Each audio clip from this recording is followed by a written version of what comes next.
because that's what your body's doing. Your body is trying to make sure that that book that's being written will not come out. Your body will try to fight as much as it can. It will deal with the high blood pressure. It will deal with the cholesterol. It will deal with the sugar, right? Because it does not want that story to get out.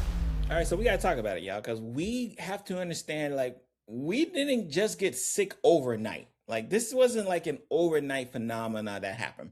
I see this all the time when they're saying, like, oh my God, this coming out of nowhere, right? People are getting diabetes out of nowhere. People are getting blood pressure out of nowhere. No. Our system, whether it be what we eat, our medical system, or the way, because of all of the stress, you turn on the news channel, all of the stress that's in our lives right now has been beating us up, right? Beating us up on a daily basis.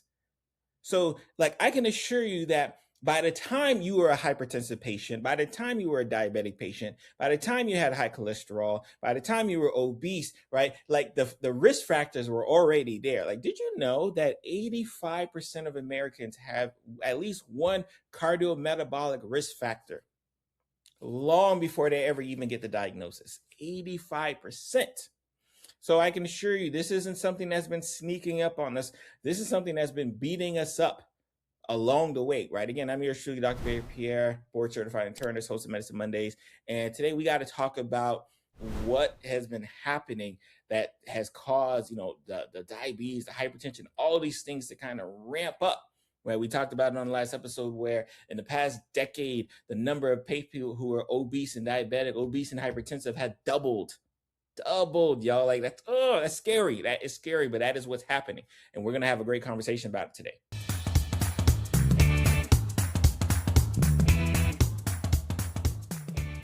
All right, so let's talk about the problem. We hear so many people who talk about hypertensive heart attacks and strokes and diabetes out of the control and needing amputations, having vision issues, going blind, neuropathy, right? We see a lot of these end stage issues, and we have lots of medicines for the end stage issues.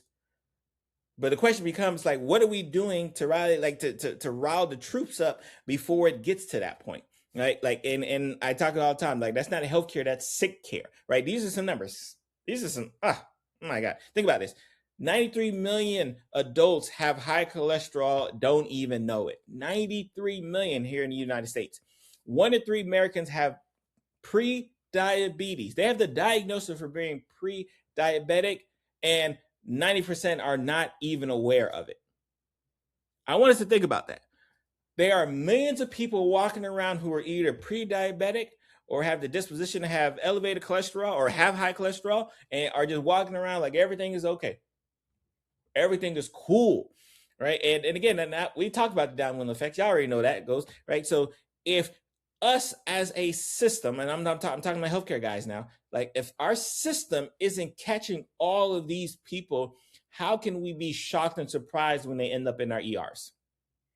How can we be shocked and surprised when they end up in our ERs after the stroke, after the heart attack? And why are we asking silly questions like, hey, like, you didn't know you had high blood pressure? Like, no, they didn't know, because so many people don't know. Because our healthcare system is more of the sick care system, where we do a good job taking care of you when you're sick. We don't do a good job taking care of you when you're healthy, right? And I think that's where a lot of the trust, more importantly, the trust erosion that has occurred within the medical system. Because we do a great job when folks are sick and we run up the bill on them. We don't do a great job when folks are healthy and we can get them in while they're cheap, right? We don't do a good enough job at that, right? And let me talk about this, right? I mean, again, I like to bring my residency stories into the picture, right? Because I think that gets in a lot of people. I like going back all the way to residency, because that is when I don't want to say I was dumb, because I wasn't dumb, clearly, but that was when my knowledge level for medicine was the lowest, right, during residency.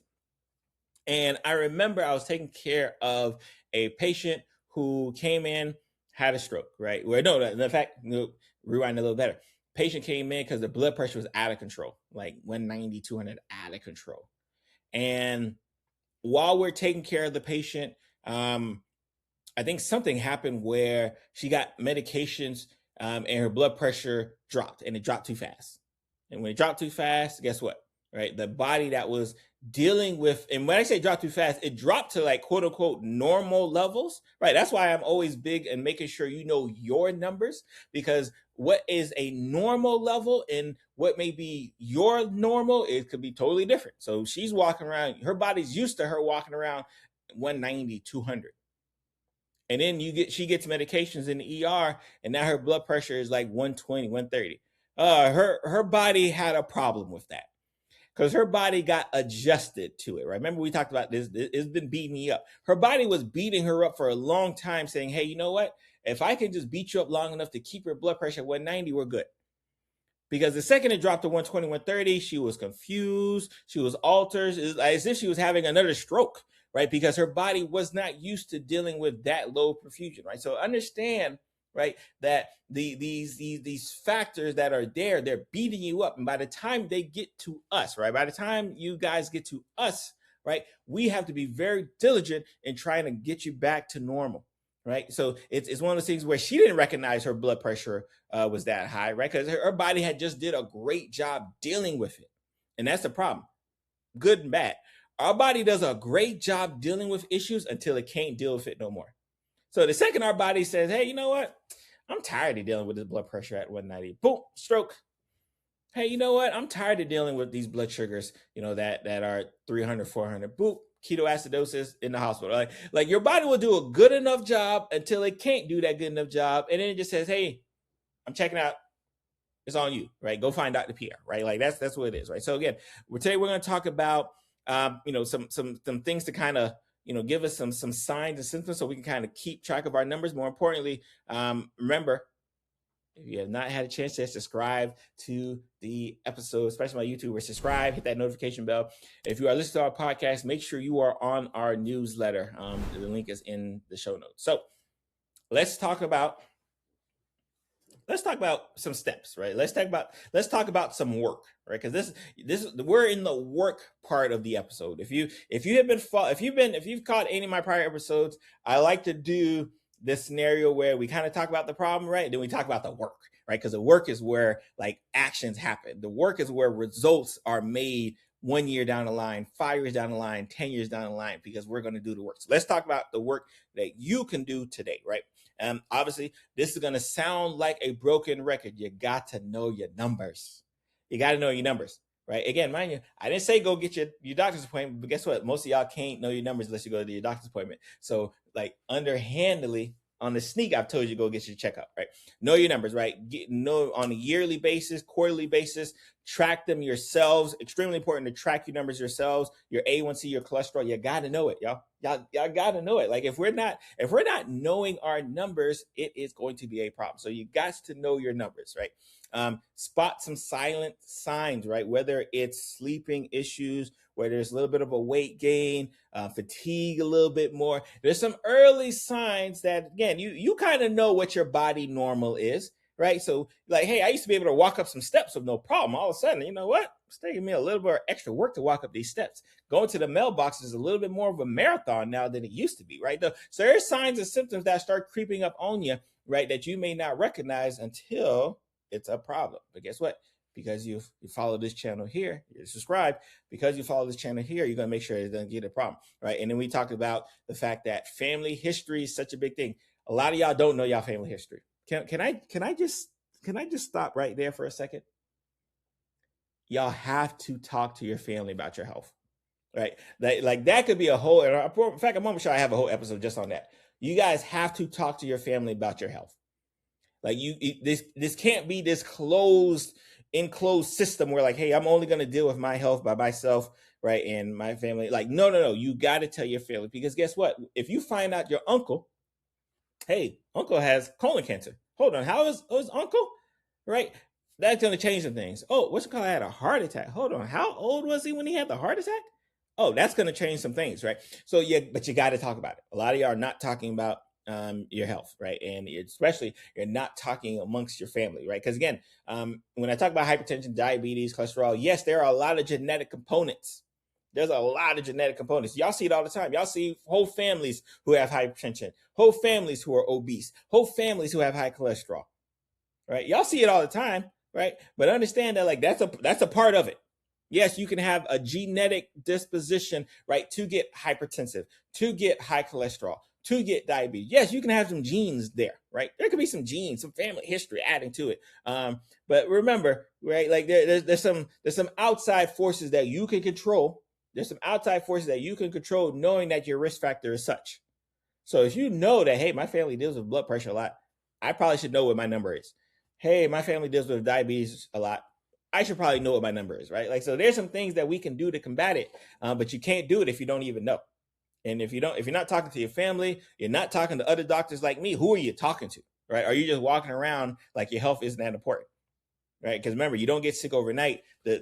You've been beating up for a time as it is, right? So it's a problem there. So big thing for me, right? Let's get to our myth busting section, right? Big thing for me, right, is a lot of y'all keep looking at what a person looks like phenotypically, right? AKA like a person looks good, right? They look skinny, right? Like they should be okay, right? And not realize that we got a lot of skinny people who are in the hospital for strokes and heart attacks and amputations and kidney failure. There's a lot of skinny people on those places as well too, right? So stop looking at the way the person looks. That's a problem. Again, remember, social media. I love y'all know I love social media, right? Because that's how I get my message out to y'all. So y'all know I love social media. It's not like I have a beef with social media. The beef I have, right, is there's a lack of authority in who y'all getting your information from. Like if we had to rank, hey, you know what? I need to go and get my health information. I want to get it from social media. I don't want to go to my doctor real quick, even though that's crazy. I need to get it from social media. What I want y'all to do is have a ranking system. When I need to go, if I want to go learn about something that I'm not necessarily super, well versed in, I'm going to go and I'm looking on social media. I'm actually going to listen to those who are the experts in that field first before I listen to a random Joe Blow who has a username that looks like a telephone number. Like I'm going to do that first before I listen to random Joe Blow. A lot of y'all are doing the opposite. A lot of y'all are seeing doctors and y'all are like, especially medical doctors, y'all seeing medical doctors tell y'all health related things. And then y'all listen to Joe Blow with the phone number in there. In their username and their link to their supplement that they're selling in their bio, right? Like I just want us to have a little bit better due diligence when it comes to who we get information from when it comes to social media, right? Just a little bit, right? And more importantly, right, like we cannot wait for the symptoms, right? Because again, they don't happen overnight. The symptoms don't happen overnight, right? The story's being written while you're waiting for a symptom to occur. Don't let the story get written about you before the story occurs, right?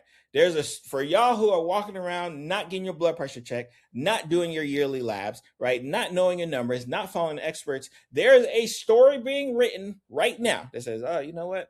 Pierre, this guy's obese. Looks like he has hypertension. Looks like he has high cholesterol. You know what? I'm gonna make Pierre have a heart attack in like 10 years. Like that's the story being written about y'all that y'all will not pick up the book to read. Y'all are not picking up the book and read, right? And that's the problem at hand, right? That is the problem at hand, right? So quick recap before we get up out of here, right? Remember, you did not get sick overnight. Your mom, your dad, your aunt did not get a heart attack overnight. The story has been written. The story was screaming at them and they may have ignored it. Right, like it didn't, like you don't just fall on diabetes, right? Like you don't just fall on being on dialysis. You don't just fall on needing amputation and then going blind because your blood sugars are out of control, your blood pressure is out of whack. That those things don't just trip and fall and happen. Like no, like you've had a long drawn out story because your body will try to do a good enough job to stall that story from coming out, because that's what your body's doing. Your body is trying to make sure that book that's being written will not come out. Say, hey, you know what? I don't care if they're writing about Dr. Pierre getting a stroke or a heart attack because he's obese and he won't exercise. I don't care. I do. So just because I don't want y'all to be worried about me. I'm not going to let that happen. Right. So your body will try to fight as much as it can. It will deal with the high blood pressure. It will deal with the cholesterol. It will deal with the sugars. Right. Because it does not want that story to get out. But the publisher of that story wants that story to get out because guess what? They make a lot of money, right? They make a lot of money, right? Of the downwind effects, right? So they want that. They don't care if that story gets out. They're like, hey, you know, if he has a heart attack, guess what? He's got to take my medications. He's got to eat my certain foods, right? Like he's like they're okay with that, right? You should not be okay with it, right? So again, that's the name of the game right here, right? So remember, know your numbers, know your numbers, know your numbers.